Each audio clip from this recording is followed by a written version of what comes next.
ਚੱਕਦੇ ਟੀਵੀ ਦੇਖ ਰਹੇ ਸਾਰੇ ਦਰਸ਼ਕਾਂ ਦਾ ਸਵਾਗਤ ਹੈ। ਦੇਸ਼ ਵਿਦੇਸ਼ ਦੀਆਂ ਖਬਰਾਂ ਲੈ ਕੇ ਮੈਂ ਹਾਂ ਗੁਰਵਿੰਦਰ ਸੰਧੂ। ਮਾਰਦੇ ਹਾਂ ਨਜ਼ਰ ਹੁਣ ਤੱਕ ਦੀਆਂ ਸੁਰਖੀਆਂ ਤੇ।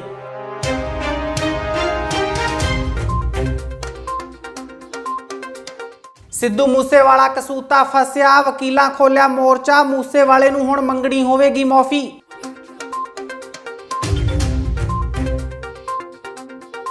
कैप्टन ਅਤੇ नवजोत सिंह सिद्धू की चिट्ठी मामले ते रंधावा का प्रतिक्रम, कहा अपने हलके के विकास कार्यों लिए हर कोई करता है पुरजोर कोशिश।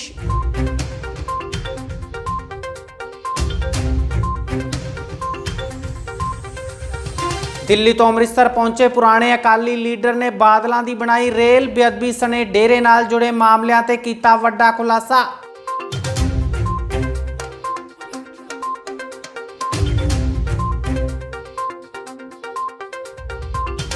हरपाल चीमा ने कैप्टन की उड़ाई नींद, कहा कैप्टन ने पंजाब के लोगों नाल कीता धोखा।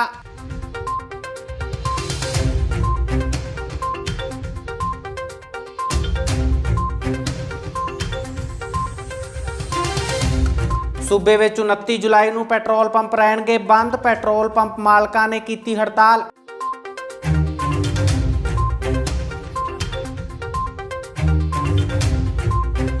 पुलिस ने की होटल विच रेड, किया देह व्यापार का पर्दाफाश, 3 लड़कियां सने 9 लड़के काबू।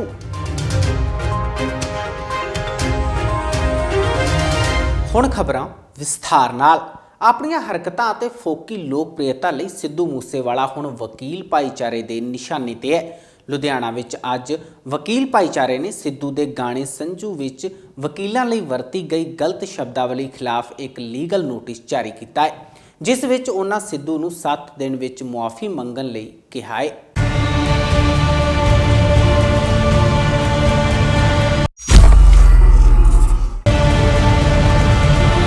अहंकार विच चूर पंजाबी गायक सिद्धू मूसेवाला अपनियां हरकतां तो बाज नहीं आउंदा। खुद नूं सर्वग्यानी दस्सण वाला सिद्धू हुण एक बार फिर कसूता घिर गया।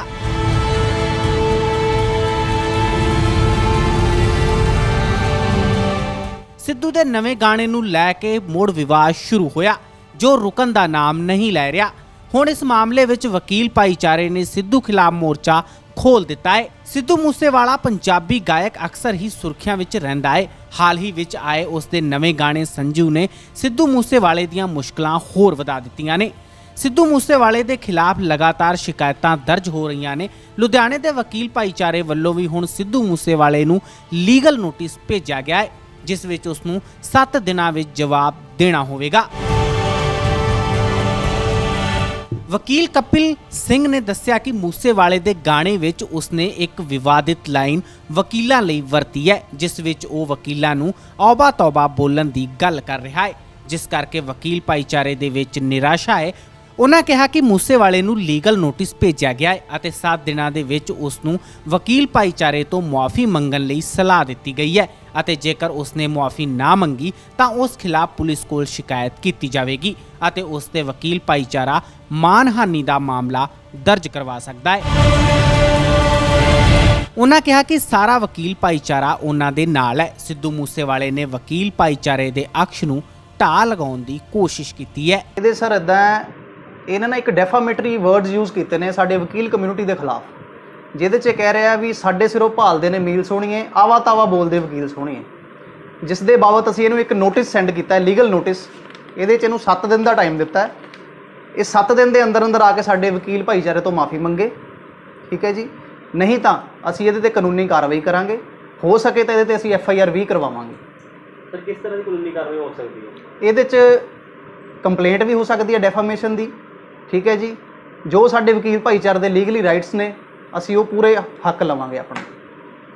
ਸਰ ਡਿਮਾਂਡ ਕੀ ਹੈ ਤੁਹਾਡੀ? ਸਾਡੀਆਂ ਡਿਮਾਂਡਸ ਸਿਰਫ ਇੰਨੀਆਂ ਕੁ ਹੈ ਕਿ ਇਹ ਜਿਹੜਾ ਗਾਣੇ ਦੇ ਵਿੱਚ ਸੰਜੂ ਗਾਣੇ ਦੇ ਵਿੱਚ ਜਿਹੜੇ ਇਹਨੇ ਡੈਫਾਮੇਟਰੀ ਵਰਡਸ ਯੂਜ਼ ਕੀਤੇ ਨੇ ਉਹਨੂੰ ਇਹ ਕੱਟ ਦੇਵੇ, ਗਾਣਾ ਇਹ ਵਰਡ ਕੱਟ ਕੇ ਰਿਲੀਜ਼ ਕਰੇ ਤੇ ਸਾਡੀ ਤੋਂ ਆ ਕੇ ਸਾਡੀ ਬਾਰ ਤੋਂ ਆ ਕੇ ਮਾਫੀ ਮੰਗੇ। ਜੋ ਸਾਡਾ ਵਕੀਲ ਭਾਈਚਾਰਾ ਨਾਰਾਜ਼ ਹੈ ਇਹਦੇ ਤੋਂ, ਉਹਦੇ ਤੋਂ ਆ ਕੇ ਮਾਫੀ ਮੰਗੇ। ਜਿੱਦਾਂ ਭਾਜੀ ਤੁਸੀਂ ਜੰਗ ਹੋਣ ਤੇ ਇਹਨੇ ਜਿਹੜੇ ਗਾਣੇ ਗਾ ਰਿਹਾ ਜ਼ਿਆਦਾ ਹਥਿਆਰਾਂ ਨੂੰ ਪ੍ਰਮੋਟ ਕਰ ਰਿਹਾ, ਤੁਸੀਂ ਕੀ ਕਿੱਦਾਂ ਦਾ ਸੁਨੇਹਾ ਦੇਣਾ ਚਾਹੋਗੇ ਜਾਂ ਕੀ ਅਪੀਲ ਕਰੋਗੇ ਯੂਥ ਨੂੰ? ਇਹ ਜੀ ਯੂਥ ਨੂੰ ਤਾਂ ਇਹੀ ਅਪੀਲ ਹੈ ਵੀ ਕਿਸੇ ਚੰਗੇ ਸ਼ਖਸ ਦੇ ਫੈਨ ਬਣੋ। ਜਿਹੜਾ ਬੰਦਾ ਹਥਿਆਰਾਂ ਵਾਲੇ ਗਾਣੇ ਗਾਉਂਦਾ ਹੈ, ਯੂਥ ਨੂੰ ਗਲਤ ਪਾਸੇ ਤੋਰਦਾ ਹੈ, ਉਹ ਬਹੁਤ ਗਲਤ ਹੈ। ਕਿਸੇ ਚੰਗੇ ਸ਼ਖਸ ਨੂੰ ਸੁਣੋ, ਸਰਤਾਜ ਵਰਗਿਆਂ ਨੂੰ ਸੁਣੋ, ਕਨਵਰ ਗਰੇਵਾਲ ਵਰਗਿਆਂ ਨੂੰ ਸੁਣੋ, ਵਧੀਆ ਸਿੰਗਰਾਂ ਨੂੰ ਸੁਣੋ। ਇਸ ਕਰਕੇ ਮੇਰੀ ਇਹੀ ਸਾਰੇ ਯੂਥ ਨੂੰ ਬੇਨਤੀ ਹੈ ਵੀ ਚੰਗੇ ਕਲਾਕਾਰਾਂ ਵਾਲੇ ਪਾਸੇ ਤੁਰੋ, ਗਲਤ ਪਾਸੇ ਨਾ ਤੁਰੋ। ਹਥਿਆਰ ਲੈ ਕੇ ਤੁਸੀਂ ਕੀ ਕਰ ਲਓਗੇ, ਕਿੱਥੇ ਚਲ ਜਾਓਗੇ? ਲੋਕਾਂ ਦੀਆਂ ਜਵਾਨੀਆਂ ਰੁਲ ਜਾਂਦੀਆਂ ਨੇ, ਚੁੱਲ੍ਹਿਆਂ ਦੇ ਵਿੱਚ ਘਾਹ ਹੋ ਜਾਂਦਾ ਲੋਕਾਂ ਦੇ ਜਿਨ੍ਹਾਂ ਤੇ ਟਾਡਾ ਲੱਗਦੀ ਹੈ। ਇਹ ਕਹਿੰਦਾ ਮੈਂ ਸੰਜੇ ਦੱਤ ਹਾਂ, ਬਣੋ ਸੰਜੇ ਦੱਤ ਬਣੋ, ਲੱਗ ਜਾਊਗਾ ਪਤਾ ਜਦੋਂ ਬਣੂਗਾ।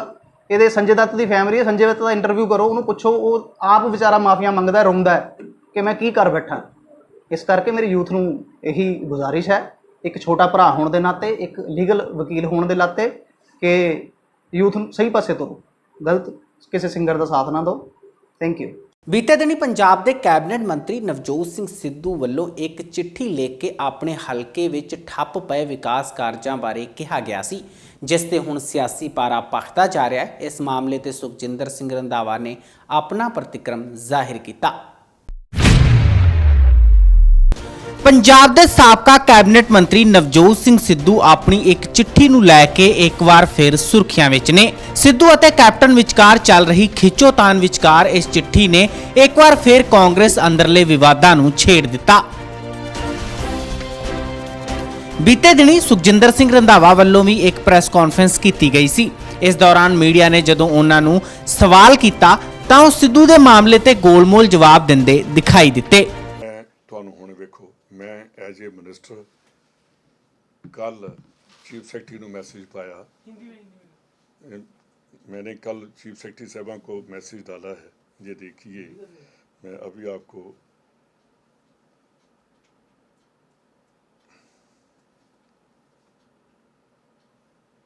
मैंने उनको कहा है कि मेरे वहाँ पुलिस स्टेशन का पैसा आ गया गवर्नमेंट ऑफ इंडिया की तरफ से, तो वहाँ ज़मीन जो है उनको जल्दी अलॉट कीजिए। पिछले 7 महीने से चीफ सेक्रेटरी लेवल की जो कमेटी होती है उसमें मीटिंग नहीं हुई। तो इसका मतलब है कि जो हमारे एरिया की बात है, मैं मिनिस्टर हूँ, तो उन्होंने मेरे को फिर दोबारा मैसेज उन्होंने किया, have briefed mister Satish Chandra on police station Dera Baba Nanak, he will take care, कि जल्दी हो जाएगा। मेरे ख्याल कल एक दिन में ही आप देख लीजिए कि मैंने उनको 2-3 बार इसी काम के लिए लिख दिया। और डेरा बाबा नानक डेवलपमेंट अथॉरिटी की मीटिंग के लिए जो डिप्टी कमिश्नर को उन्होंने ऑर्डर कर दिया, जिस दिन हमारी कैबिनेट थी उस दिन भी मैंने कहा कि 27 करोड़ रुपया पड़ा है वहाँ, और जो मीटिंग है डेरा बाबा नानक डेवलपमेंट अथॉरिटी की उसको जल्दी आप रखवाइए, और जो काम अधूरे पड़े हैं उनकी अप्रूवल दे दीजिए। ये डिप्टी कमिश्नर गुरदासपुर की कल मेरे को लेटर आ गई है, उसमें लिखा कि प्रमुख सकत्तर मकान सारे थे शहरी विकास पंजाब चंडीगढ़ डेरा बाबा नानक डेवलपमेंट अथॉरिटी की कार्यकारी कमेटी की तीजी मीटिंग का ड्राफ्ट किया एजेंडा भेजन बारे, उन्होंने एजेंडा बना के। ਇਹਦਾ मतलब असी अपनी हर चीज़ जी है तो MLA हाँ ਜਾਂ मिनिस्टर हाँ कि जिथे सानू चीज़ है कि साढ़े एरिए की डेवलपमेंट जी रुकी पई है वो करवानी है। ये कोई बहुत वड्डी गल नहीं कि जी उन्होंने चिट्ठी लिखनी पई। एज ए मिनिस्टर मैनू भी कई लिखने पेंदे कि मेरे एरिए च बनाया जाए वक् मेरे को आप मैंने आप लिखा है, अभी मेरा कल ही होकर आया है वहाँ केन रिसर्च सेंटर बना है मेरे डेरा बाबा नानक कलानौर एरिए में। तो इसका मतलब मैं उसके ऊपर चिट्ठी नहीं लिखूंगा कि मेरा जो पेंडिंग पड़ा है रिसर्च सेंटर उसको बंद रहने दिया जाए। तो चिट्ठी लिखी, मेरे ख्याल 10 दिन के बाद वहाँ से आगे ये हमें हर आदमी को चिट्ठी लिखनी पड़ती है। और वे तो उनको पता होगा वितकरा, फिर इसका मतलब मैंने चिट्ठी लिखा, मैंने भी कहा मेरे से वितकरा हो रहा है, तो मेरे पास पैसे आए हैं, पैसे मीटिंग नहीं हो रही, मीटिंग जल्दी करवाइए। ये तो हर MLA का प्रेरोगेटिव है। और ये तो उन्होंने पता होगा, मैनू तो मैं तो उतना बारे नहीं दस सकता। काफी टाइम से रंधावा साहब नवजोत सिंह सिद्धू है जो वो मीटिंग में नहीं आ रहे, मतलब कांग्रेस अभी तक कांग्रेस की कोई मीटिंग ही नहीं हुई। कांग्रेस पार्टी की जो मीटिंग्स होती है उसमें भी नहीं आ रहे, या आपको जो MLA को बुलाया जाता है उसमें भी नहीं आ रहे। पिछली चुनाव नहीं ये तो MLA के साथ नहीं, मेरी बात सुनिए, उनका जवाब मैं नहीं दे सकता, वो दे सकते हैं। काफी टाइम बाद इसका जवाब CLP लीडर दे सकते हैं कि MLA की मीटिंग में क्यों नहीं आ रहे, जहाँ वो सिद्धू साहब दे सकते। ਤੁਹਾਨੂੰ ਦੱਸ ਦਈਏ ਕਿ ਸਿੱਧੂ ਵੱਲੋਂ ਉਹਨਾਂ ਦੇ ਹਲਕੇ ਵਿੱਚ ਵਿਕਾਸ ਕਾਰਜਾਂ ਨੂੰ ਲੈ ਕੇ ਇੱਕ ਚਿੱਠੀ ਲਿਖੀ ਗਈ ਸੀ, ਜਿਸ ਤੋਂ ਬਾਅਦ ਸਿੱਧੂ ਮੁੜ ਚਰਚਾ ਦਾ ਵਿਸ਼ਾ ਬਣੇ। ਹਾਲਾਂਕਿ ਹੁਣ ਤੱਕ ਮੁੱਖ ਮੰਤਰੀ ਕੈਪਟਨ ਅਮਰਿੰਦਰ ਸਿੰਘ ਨੇ ਇਸ ਮਾਮਲੇ ਤੇ ਆਪਣਾ ਰੁਖ ਸਪਸ਼ਟ ਨਹੀਂ ਕੀਤਾ ਹੈ। ਸ਼੍ਰੀ ਦਰਬਾਰ ਸਾਹਿਬ ਨਤਮਸਤਕ ਹੋਣ ਪਹੁੰਚੇ ਦਿੱਲੀ ਸਿੱਖ ਗੁਰਦੁਆਰਾ ਮੈਨੇਜਮੈਂਟ ਕਮੇਟੀ ਦੇ ਸਾਬਕਾ ਪ੍ਰਧਾਨ ਮਨਜੀਤ ਸਿੰਘ ਜੀਕੇ ਨੇ ਬਾਦਲ ਪਰਿਵਾਰ ਅਤੇ ਐਸਜੀਪੀਸੀ ਤੇ ਗੰਭੀਰ ਦੋਸ਼ ਲਗਾਏ। ਉਹਨਾਂ ਕਿਹਾ ਕਿ 267 ਪਾਵਨ ਸਰੂਪਾਂ ਦਾ ਮਾਮਲਾ ਹੋਵੇ ਜਾਂ ਡੇਰੇ ਦਾ, ਸਭ ਵਿੱਚ ਬਾਦਲ ਪਰਿਵਾਰ ਦਾ ਵੱਡਾ ਯੋਗਦਾਨ ਹੈ। ਬੇਅਦਬੀ ਸਣੇ ਡੇਰੇ ਨਾਲ ਜੁੜੇ ਹੋਰਨਾਂ ਮਾਮਲਿਆਂ ਵਿੱਚ ਘਿਰੇ ਅਕਾਲੀ ਦਲ ਨੂੰ ਭੰਡਣ ਦਾ ਮੌਕਾ ਕੋਈ ਵੀ ਲੀਡਰ ਨਹੀਂ ਛੱਡਦਾ। ਜੇਕਰ ਮੌਕਾ ਅਕਾਲੀ ਦਲ ਵਿੱਚ ਲੰਮਾ ਸਮਾਂ ਰਹਿਣ ਤੋਂ ਬਾਅਦ ਦੂਰ ਹੋਏ ਕਿਸੇ ਲੀਡਰ ਨੂੰ ਮਿਲ ਜਾਵੇ ਤਾਂ ਫਿਰ ਗੱਲ ਕੁਝ ਹੋਰ ਹੀ ਹੋ ਜਾਂਦੀ ਹੈ।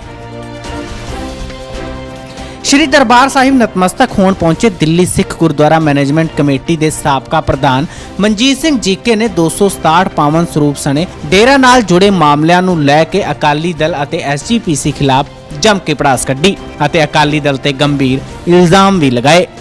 ਜੀ ਮੈਂ ਸਮਝਦਾ ਕਿ ਇਸ ਤੋਂ ਵੱਡਾ ਅਨਰਥ ਨਹੀਂ ਹੋ ਸਕਦਾ, ਇਸ ਤੋਂ ਵੱਡਾ ਅਨਰਥ ਨਹੀਂ ਹੋ ਸਕਦਾ ਕਿ 267 ਸਰੂਪ ਜਿਹੜੇ ਮਿੱਟੀ ਪਾ ਕੇ ਰੱਖੇ ਇਹਨਾਂ ਨੇ, ਮਤਲਬ ਫਾਈਲਾਂ ਦੱਬ ਕੇ ਰੱਖੀਆਂ, ਗੱਲ ਹੀ ਨਹੀਂ ਕੀਤੀ।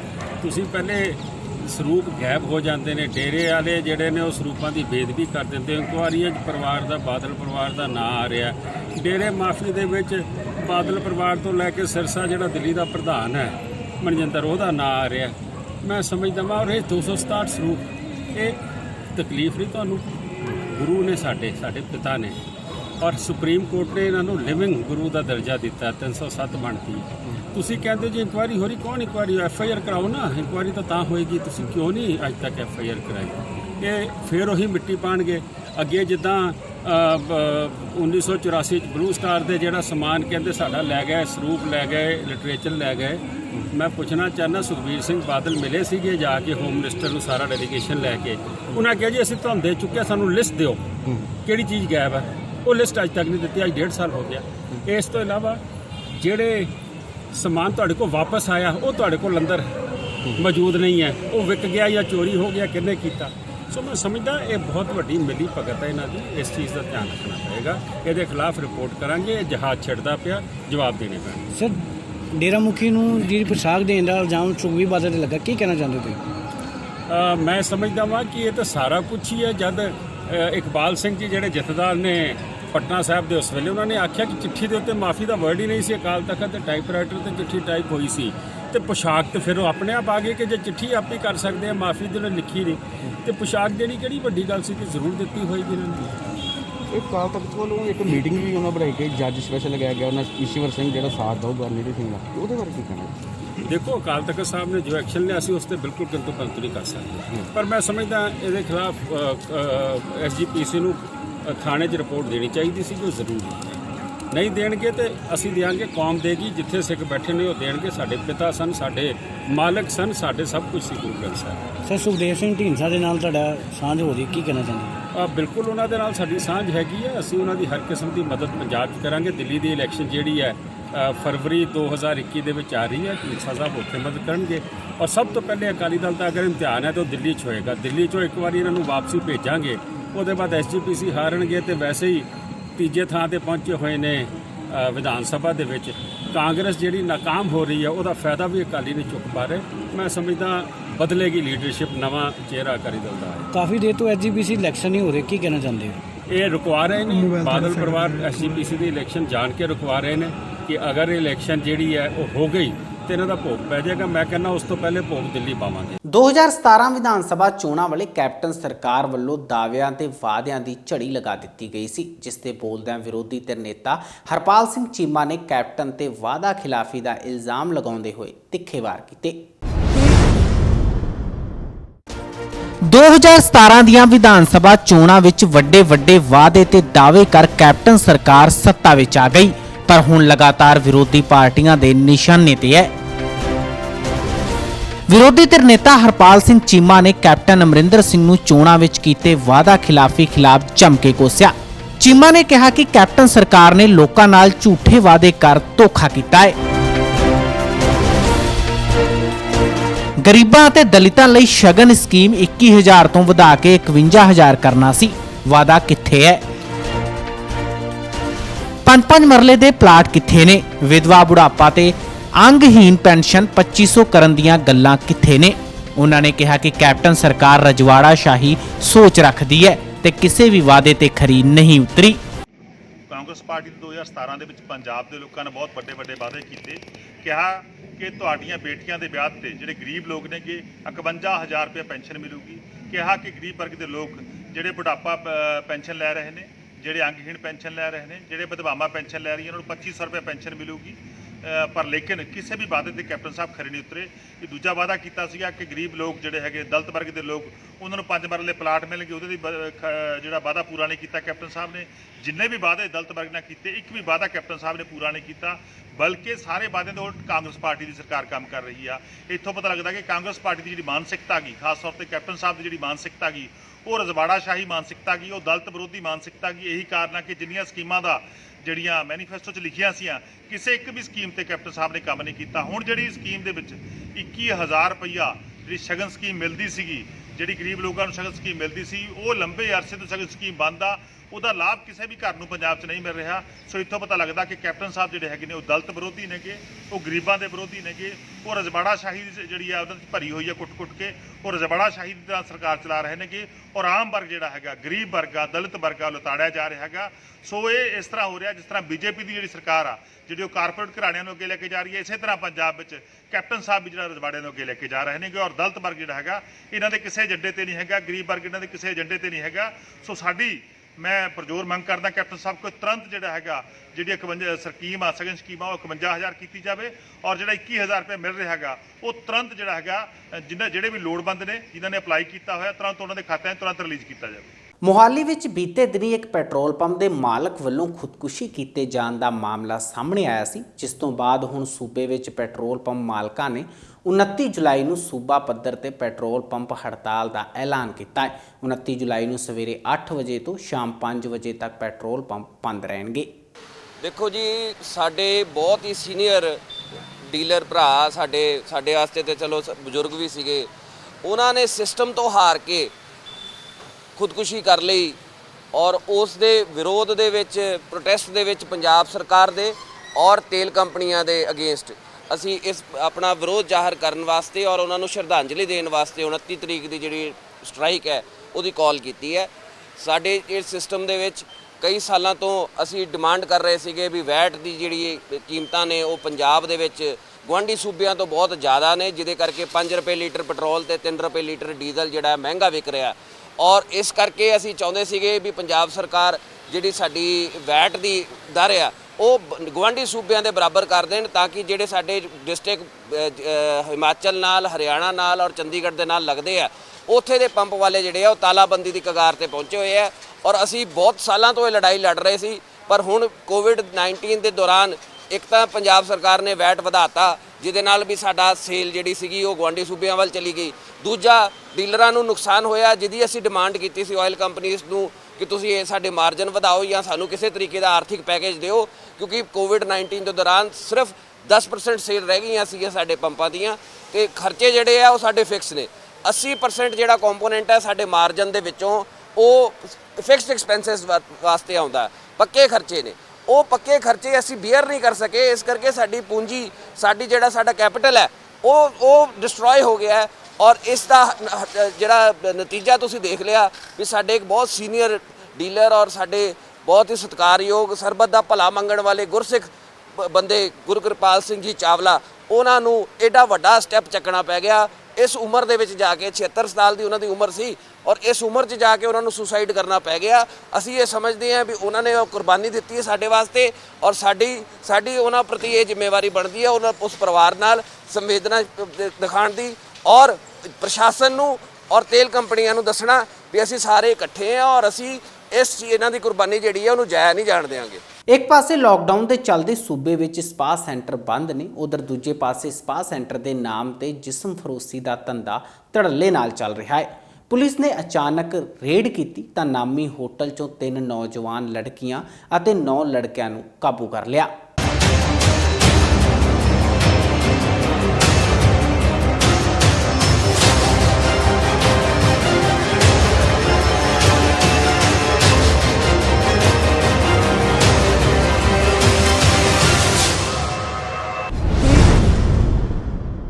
ਇੱਕ ਪਾਸੇ ਪੂਰੇ ਦੇਸ਼ ਵਿੱਚ ਲੋਕਡਾਊਨ ਹੈ, ਲੋਕਾਂ ਦੇ ਕੰਮਕਾਜ ਠੱਪ ਪਏ ਨੇ। ਉਧਰ ਦੂਜੇ ਪਾਸੇ ਜਿਸਮ ਫਰੋਸ਼ੀ ਦਾ ਧੰਦਾ ਧੜੱਲੇ ਨਾਲ ਚੱਲ ਰਿਹਾ ਹੈ, ਉਹ ਵੀ ਸਪਾ ਸੈਂਟਰ ਦੇ ਨਾਮ ਤੇ।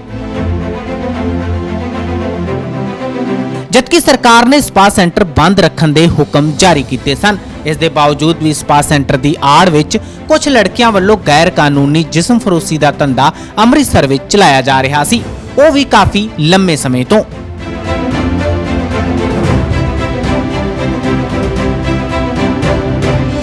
ਜਦੋਂ ਇਸ ਬਾਬਤ ਪੁਲਿਸ ਨੂੰ ਜਾਣਕਾਰੀ ਮਿਲੀ ਤਾਂ ਪੁਲਿਸ ਨੇ ਇੱਕ ਨਾਮੀ ਹੋਟਲ ਵਿੱਚ ਰੇਡ ਕਰਕੇ 2 ਵਿਦੇਸ਼ੀ ਲੜਕੀਆਂ, ਇੱਕ ਪੰਜਾਬੀ ਲੜਕੀ ਤੇ 9 ਨੌਜਵਾਨਾਂ ਨੂੰ ਇਤਰਾਜ਼ਯੋਗ ਹਾਲਤ ਵਿੱਚ ਗ੍ਰਿਫਤਾਰ ਕੀਤਾ। ਉਧਰ ਪੱਤਰਕਾਰਾਂ ਦੇ ਨਾਲ ਜਾਂਚ ਅਧਿਕਾਰੀ ਨੇ ਪੂਰੀ ਜਾਣਕਾਰੀ ਸਾਂਝੀ ਕੀਤੀ। ਜਿਹੜੇ ਲੜਕੀਆਂ ਦੀ ਗਰੀਬੀ ਦਾ ਫਾਇਦਾ ਉਠਾ ਕੇ ਤੇ ਉਹਨਾਂ ਨੂੰ ਜਿਹੜਾ ਗਲਤ ਧੰਦਾ ਕਰਵਾਇਆ ਜਾ ਰਿਹਾ, ਇਸ ਤੇ ਸਾਡੇ ਇੰਸਪੈਕਟਰ ਪ੍ਰਵੀਨ ਕੁਮਾਰ ਨੇ ਵਿਦ ਫੋਰਸ ਉੱਥੇ ਰੇਡ ਕੀਤਾ। ਤੇ ਜਦੋਂ ਰੇਡ ਕੀਤਾ ਤੇ ਉੱਥੇ 9 ਜਿਹੜੇ ਹੀ ਆਦਮੀ ਤੇ 3 ਔਰਤਾਂ ਜਿਹੜੀਆਂ ਮਿਲੀਆਂ, ਜਿਹੜੇ ਕੁਝ ਇਤਰਾਜ਼ਯੋਗ ਹੱਥ ਸੀਗੇ, ਉਹਨਾਂ ਨੂੰ ਅਰੈਸਟ ਕੀਤਾ। ਅਰੈਸਟ ਕਰਨ ਤੋਂ ਬਾਅਦ ਅੱਗੇ ਮੁਕੱਦਮਾ ਨੰਬਰ ਜਿਹੜਾ ਸੀ 188 23/7/20 34567 ਇਮੋਰਲ ਟ੍ਰੈਫਿਕ ਦਾ ਰਜਿਸਟਰ ਕੀਤਾ, ਇਹਨਾਂ ਦੀ ਗ੍ਰਿਫਤਾਰੀ ਕੀਤੀ। ਸਰ ਇਹਦੇ ਵਿੱਚ ਕੋਈ ਵਿਦੇਸ਼ੀ ਲੜਕੀਆਂ ਵੀ ਸ਼ਾਮਲ ਨੇ? ਹਾਂ, ਇਹਦੇ ਵਿੱਚ 2 ਵਿਦੇਸ਼ੀ ਲੜਕੀਆਂ ਨੇ, 2 ਉਜ਼ਬੇਕਿਸਤਾਨ ਦੀਆਂ ਨੇ, 2 ਲੜਕੀਆਂ ਜਿਨ੍ਹਾਂ ਦੇ ਜਿਹੜੇ ਆ ਵਰਕ ਪਰਮਿਟ 'ਤੇ ਆਈਆਂ ਨੇ ਤੇ ਵਰਕ ਪਰਮਿਟ ਦੀ ਅਜੇ ਮਿਆਦ ਉਹਨਾਂ ਦੀ ਹੈਗੀ ਆ, ਇੱਕ ਦੀ ਜੁਲਾਈ ਲਾਸਟ ਤੱਕ ਹੈ ਤੇ ਇੱਕ ਦੀ ਸਤੰਬਰ ਤੱਕ ਆ। ਤੇ ਕੀ ਸਾਰੇ ਲਾਕਡਾਊਨ ਦੇ ਦੌਰਾਨ ਵੀ ਇਹ ਇਸ ਤਰੀਕੇ ਦੇ ਨਾਲ ਆਪਣਾ ਧੰਦਾ ਜਿਹੜਾ ਚਲਾ ਰਹੇ ਸੀ? ਹਾਂਜੀ, ਧੰਦਾ ਇਹ ਚਲਾ ਰਹੇ ਸੀ। ਇਹਨਾਂ ਨੇ ਲੇਟੈਸਟ ਹੀ ਸ਼ੁਰੂ ਕੀਤਾ ਹੋਏਗਾ, ਪਰ ਇਹਦੇ ਵਿੱਚ ਜਿਹੜੀਆਂ ਸਰਕਾਰ ਦੀਆਂ ਹਦਾਇਤਾਂ ਨੇ ਉਹਦੇ ਮੁਤਾਬਕ ਇਹ ਸਪਾ ਸੈਂਟਰ ਜਿਹੜੇ ਬੰਦ ਨੇ, ਬਿਲਕੁਲ ਖੁੱਲ੍ਹ ਨਹੀਂ ਸਕਦੇ। ਇਹਨਾਂ ਨੇ ਜਿਹੜੀਆਂ ਸਰਕਾਰ ਦੀਆਂ ਹਦਾਇਤਾਂ ਉਹਨਾਂ ਦੀ ਵੀ ਉਲੰਘਣਾ ਕੀਤੀ ਹੈ ਔਰ ਸਪਾ ਸੈਂਟਰ ਦੀ ਆੜ ਦੇ ਵਿੱਚ ਜਿਹੜਾ ਹੈ ਬਦਕਾਰੀ ਦਾ ਕੰਮ ਕੀਤਾ, ਉਹ ਇਹਨਾਂ ਦੇ ਕਾਰਵਾਈ ਕੀਤੀ ਗਈ। ਇਹ ਸਨ ਹੁਣ ਤੱਕ ਦੀਆਂ ਖਬਰਾਂ। ਤਾਜ਼ਾ ਖਬਰਾਂ ਲੈ ਕੇ ਫਿਰ ਮਿਲਾਂਗੇ। ਦੇਖਦੇ ਰਹੋ ਚੱਕਤੇ ਟੀਵੀ। ਸਤਿ ਸ਼੍ਰੀ ਅਕਾਲ। Face mask manufacturer. Factory capacity 500,000 mask per day. 2 and 3 ply disposable face mask. 3 ply disposable face mask with nose wire. RN95 respirator face mask. Adjustable nose piece for ultimate comfort. For bulk order and more information www.risley.org.